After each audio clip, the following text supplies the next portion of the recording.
Welcome to my channel. तो 2 video हम लोग देख चुके हैं केमिस्ट्री के फर्स्ट चैप्टर से। पहला जो फर्स्ट चैप्टर का था उसमें हम लोग शुरुआत का इंट्रोडक्शन अब देखे थे फर्स्ट चैप्टर में। उसके बाद हम लोग टाइप्स ऑफ केमिकल रिएक्शंस देखे। सेकंड जो हमारा वीडियो यानी थर्ड जो हमारा वीडियो है उसमें हम लोग ऑक्सीडेशन और रिडक्शन देखेंगे।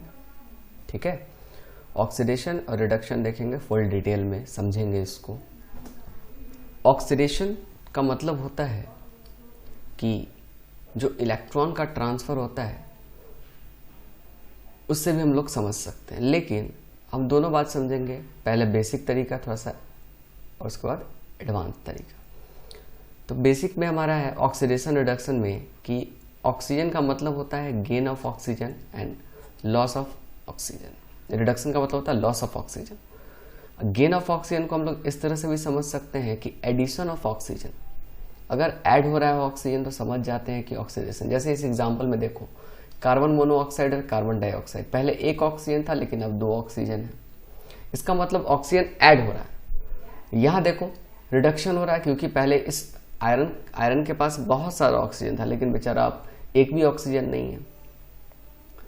एक भी ऑक्सीजन न होने की वजह से यहाँ पे क्या हो रहा है, लॉस ऑफ ऑक्सीजन। तो समझ पा रहे हैं कि जब लॉस ऑफ ऑक्सीजन होता है तो उसको रिडक्शन कहते हैं, जब गेन ऑफ ऑक्सीजन होता है उसको हम लोग ऑक्सीडेशन कहते हैं। ठीक है, अब ऑक्सीडाइजिंग एजेंट, एजेंट का क्या काम होता है? एजेंट का काम होता है हेल्प करना, मीडिएटर का काम करता है वो। तो यहाँ अगर हम ऑक्सीडेशन की बात कर रहे हैं तो यहाँ इसको ऑक्सीडाइज होने में कौन हेल्प कर रहा है? ये हेल्प कर रहा है, क्योंकि अगर इसका वाला ऑक्सीजन इसके पास नहीं जाता तो ऑक्सीडेशन हो पाता नहीं। इसका मतलब ये तुम्हारा क्या कहलाएगा, ऑक्सीडाइजिंग एजेंट कहलाएगा। क्या कहलाएगा? एजेंट का काम कर रहा है, यानी कि जिसमें रिडक्शन होता है वही ऑक्सीडाइजिंग एजेंट कहलाता है। अब देखो ये कि अगर कार्बन मोनोऑक्साइड नहीं होता तो ये इसमें रिडक्शन होता ही नहीं। इसका मतलब ये रिड्यूसिंग एजेंट कहलाएगा। तो जिसमें ऑक्सीडेशन होता है वो रिड्यूसिंग एजेंट और जिसमें रिडक्शन होता है वो ऑक्सीडाइजिंग एजेंट। तो पूछेगा यहाँ पे कि बताइए इसमें कौन ऑक्सीडाइजिंग एजेंट होगा? बोलेंगे फेरिक ऑक्साइड है, Fe2O3। रिड्यूसिंग एजेंट कौन होगा? तो भाई कार्बन मोनोऑक्साइड होगा इसमें। तो ये हमारा ऑक्सीडेशन और रिडक्शन है ऑक्सीजन के टर्म में। ठीक है, ऑक्सीजन ट्रांसफर के टर्म में। अब समझते हैं कि हाइड्रोजन ट्रांसफर के टर्म में क्या होता है। तो बोलते हैं कि ऑक्सीडेशन का मतलब होता है लॉस ऑफ हाइड्रोजन और रिडक्शन का मतलब होता है गेन ऑफ हाइड्रोजन।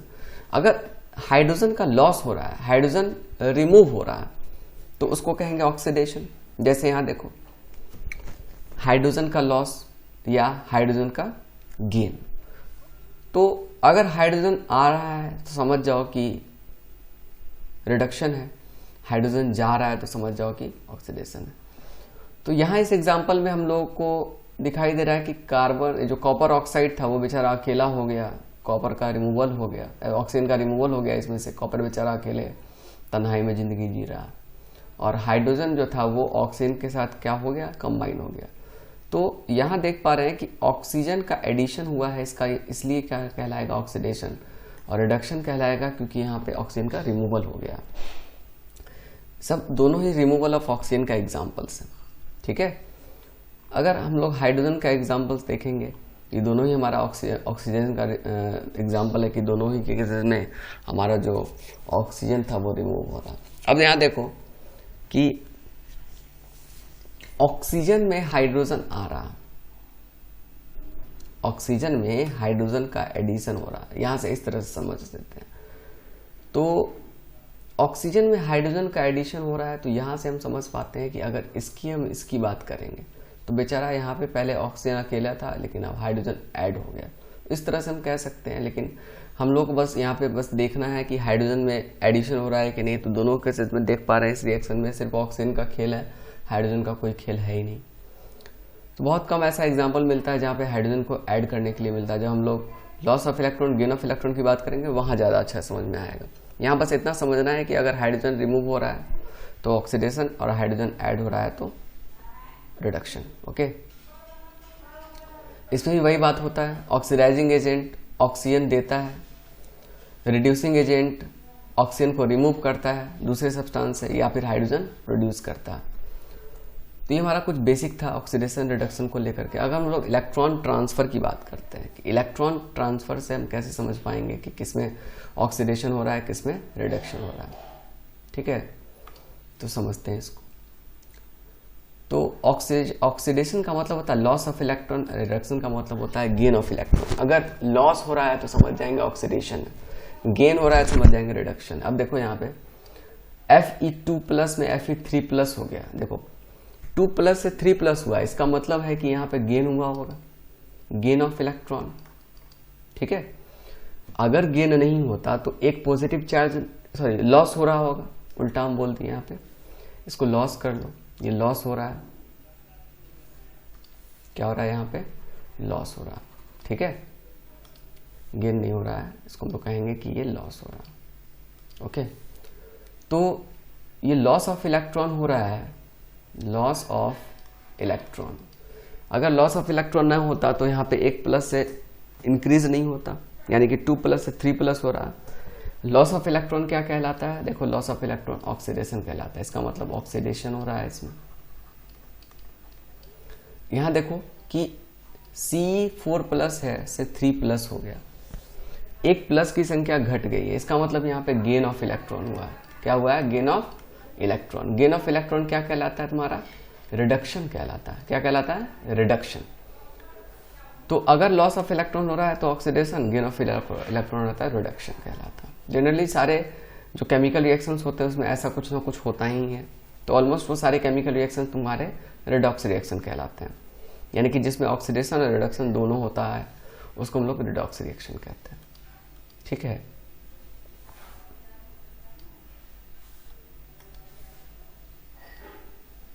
चलो, it is essential to remember the definition, जैसे OIL, OIL का मतलब हो गया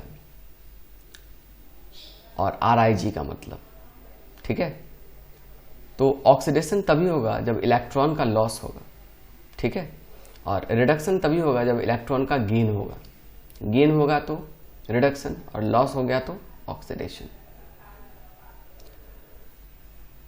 अब ये दोनों मिलकर के एक कंप्लीट रिएक्शन बना लिया, यानी कि पहले हाफ ऑक्सीडेशन था, रिडक्शन हाफ रिएक्शन था और ऑक्सीडेशन हाफ रिएक्शन था।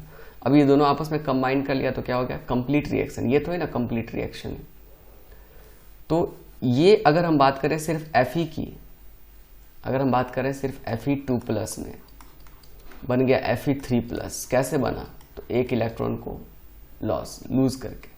Ce4+ था, ये एक इलेक्ट्रॉन को गेन किया, तभी तो C3+ बन गया।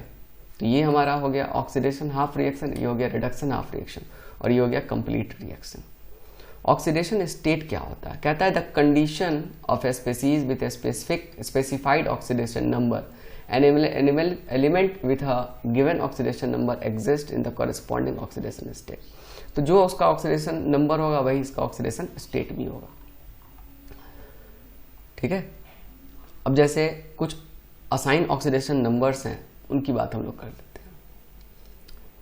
कहता है पहला में कि नेचुरल स्टैंडर्ड स्टेट जो होता है ऑक्सीडेशन स्टेट, वो क्या होता है, 0 होता है। अगर हम बात करें क्लोरीन की तो बोलेंगे 0 होगा, बोले हाइड्रोजन की तो बोलेंगे 0 होगा, सोडियम का ऑक्सीडेशन 0 होगा। अगर नेचुरल स्टैंडर्ड बात करें तो मोनो एटमिक जो आयन्स होंगे उसका जो ऑक्सीडेशन स्टेट होगा वो आयनिक चार्जेस के फॉर्म में होंगे, लेकिन जो फ्लोरीन होता है वो हमेशा नेगेटिव होता है, -1 होता है, क्योंकि बहुत इलेक्ट्रोनेगेटिव कंपाउंड होता है।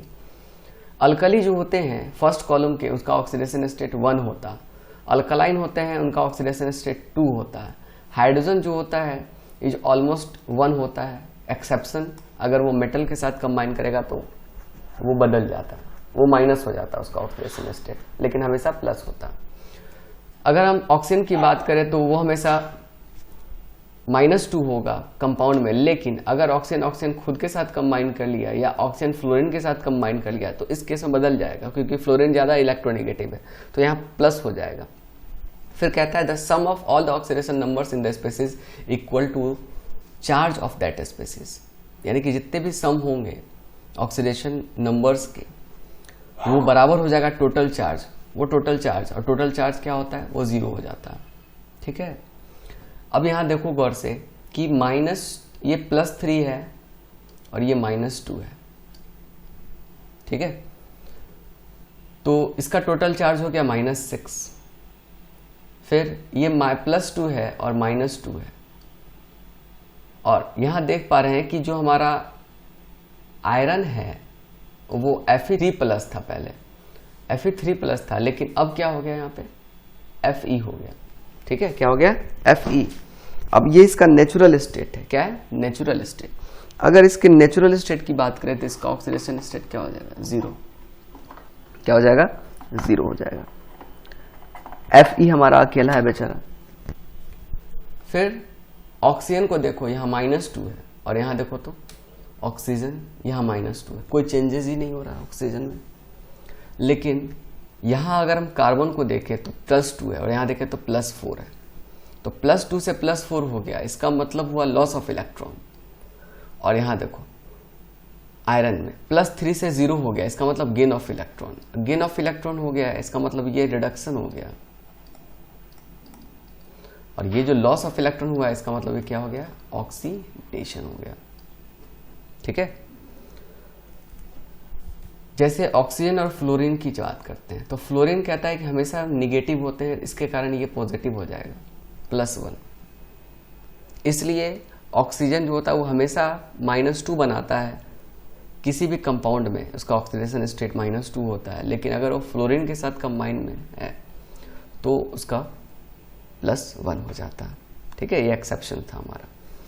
तो ये कुछ बेसिक्स था जिसमें हम लोग ऑक्सीडेशन बेसिक देखे, loss of electron, gain of electron, और फिर addition of oxygen, removal of hydrogen या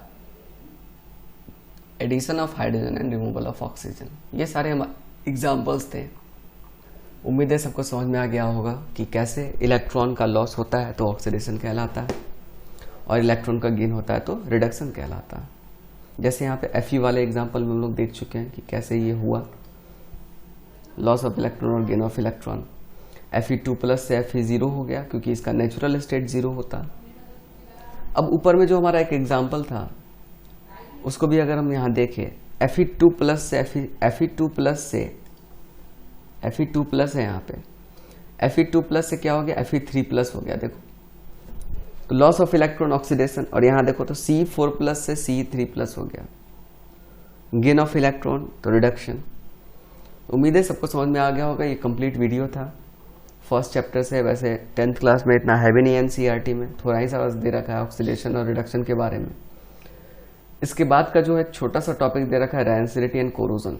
रैंसिडिटी का मतलब होता है कि फूड या उसके फूड में जो, अगर हम फूड की बात करें, वो अगर रैंसिड हो जाएगा तो उसके टेस्ट में चेंजेस आ जाते हैं, ठीक है, टेस्ट खराब हो जाता है। कोरोजन की बात करें हम तो कोरोजन जो होता है वो सब मेटल्स में होता है, लेकिन आयरन में अगर होता है तो उसको हम लोग रस्टिंग कहते हैं। जैसे उसके ऊपर ब्राउन कलर का लेयर जमा हो जाना, ये हमारा रस्टिंग कहलाता है। बहुत सारे अलग अलग मेटल्स में भी अलग अलग तरह का चेंजेस होता है। किसी का कलर ग्रीन हो जाता है, किसी का कलर ब्राउन हो जाता है, कोई हल्का ब्लैकिश हो जाता है मेटल्स। तो वो ऑक्सीजन और हाइड्रोजन के ऑक्सीजन के कांटेक्ट में और वाटर मॉलिक्यूल्स के कांटेक्ट में आएगा तभी ऐसा हो सकता है। यानी कि अगर H2O होगा उसके साथ साथ ऑक्सीजन होगा तभी तुम्हारा ये कोरोजन पॉसिबल है। दोनों में से कोई एक मिसिंग होगा तो कोरोजन नहीं होगा। बारिश की दिनों में ज़्यादा कोरोजन होता है, दोनों भरपूर मात्रा में प्रेजेंट होता है। इससे बचने के लिए कोटिंग चढ़ाए जाते हैं, जैसे पेंट कर दिया जाता है या किसी मेटल का कोटिंग हम लोग चढ़ा देते हैं, जैसे गैल्वेनाइजेशन। जिंक का कोटिंग हम लोग चढ़ा देते हैं। रैंसिडिटी से बचने के लिए सबसे अच्छा तरीका है, फूड पॉइजनिंग से बचने के लिए उसको ढक के रखो, फ्रिज में रख दो। ये सब चीज़ हम लोग कर सकते हैं जो बेसिक चीज़ है। मेन जो हम लोग को समझना था वो ऑक्सीडेशन और रिडक्शन था, जो हम लोग समझ चुके हैं। इसके बाद जो हमारा सेकंड टॉपिक है एसिड बेस एंड सॉल्ट है, तो एसिड बेस एंड सॉल्ट देखेंगे। तो आज के लिए बस इतना ही। Thanks for watching my videos. मिलते हैं फिर हम लोग नेक्स्ट वीडियो में।